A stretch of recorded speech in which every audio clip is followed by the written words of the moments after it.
Donc, j'avais une déclaration liminaire du point de presse de la section syndicale de la Direction nationale du Trésor et de la comptabilité publique sur la situation d'enlèvement de 2 comptables supérieurs du Trésor. Messieurs de la presse audiovisuelle, messieurs de la presse en ligne, messieurs de la presse écrite, chers journalistes, chers camarades,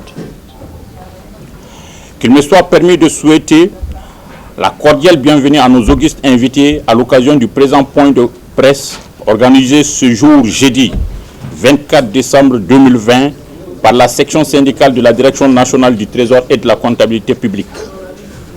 Ce point de presse, comme vous le savez, l'actualité oblige, fait suite à l'arrestation dans des conditions peu orthodoxes et assimilables à un enlèvement suivi d'une séquestration de comptables publics supérieurs en fonction et à leur lieu de travail. Tant les contours et les mobiles demeurent flous et restent encore à élucider. Il s'agit notamment de M. Mahamadou Kone, payeur général du Trésor, et M. Suleiman Kansai, receveur général du district. La section condamne avec la dernière énergie ces actes arbitraires qui n'honorent ni leurs auteurs, ni le Mali et violent à tout point de vue la dignité et la sacralité de la personne humaine consacrée par la Constitution du Mali. Ces arrestations sont de nature à perturber sérieusement l'exécution des dépenses budgétaires, surtout en cette fin de mois et fin d'année également. Rappelle tristement une époque révolue et contraire à l'état de droit qui est le socle de toute démocratie.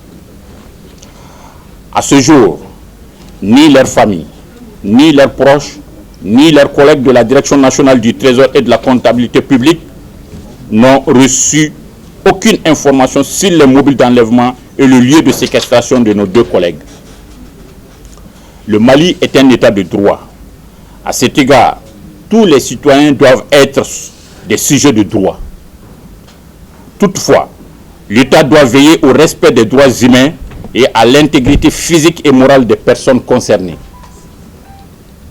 L'arrestation extrajudiciaire de nos 2 collègues constitue un énième agissement de ce genre à l'égard des comptables publics. Après 4 jours dans cette situation, aucun motif de cet enlèvement ni de cette séquestration n'est officiellement connu. Mesdames et messieurs les journalistes, les cadres concernés, au-delà de leur modeste personne, occupent des hautes fonctions qui sont aussi essentielles dans le fonctionnement et la quiétude de l'État que la sécurité et la défense. À titre de rappel, le payeur général du Trésor est le comptable assignateur des dépenses budgétaires de l'ensemble des départements ministériels et des institutions de la République.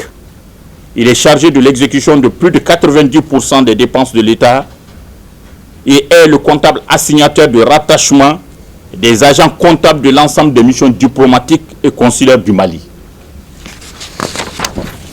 Quant au receveur général du district, il est le comptable assignateur des recettes de l'ensemble des administrations financières centrales et du district de Bamako. Il est chargé de l'exécution de plus de 90% des recettes du budget d'État. Cette situation est une violation grave des droits humains. Aussi, permettez-moi de rappeler que la loi ne prévoit qu'au seul comptable public une responsabilité personnelle et pécuniaire dans l'exercice de leurs fonctions. Notre objectif n'a jamais été et ne sera jamais de soustraire illégalement nos camarades des mains de la justice.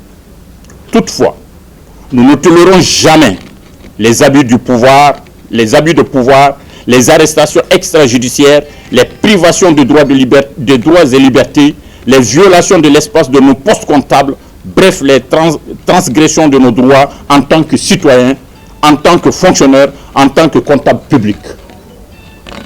C'est pourquoi l'ensemble du personnel des services du Trésor ainsi que la section syndicale s'insurge contre cette violation grave du droit du travail et des droits humains.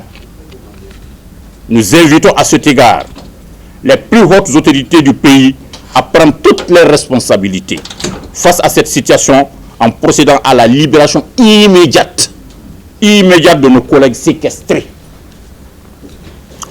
La section syndicale du Trésor prend à témoin l'opinion nationale et internationale qu'elle se réserve le droit d'utiliser très prochainement tous les moyens légaux pour parvenir à ses fins. Il est important de relever que la section, dans une démarche empreinte de courtoisie et de respect de nos autorités, a entamé des diligences pour obtenir des informations officielles. Force est de reconnaître que ces diligences n'ont jamais pu obtenir des résultats escomptés, obligeant le syndicat à s'engager dans d'autres actions, dont la première est certainement ce point de presse.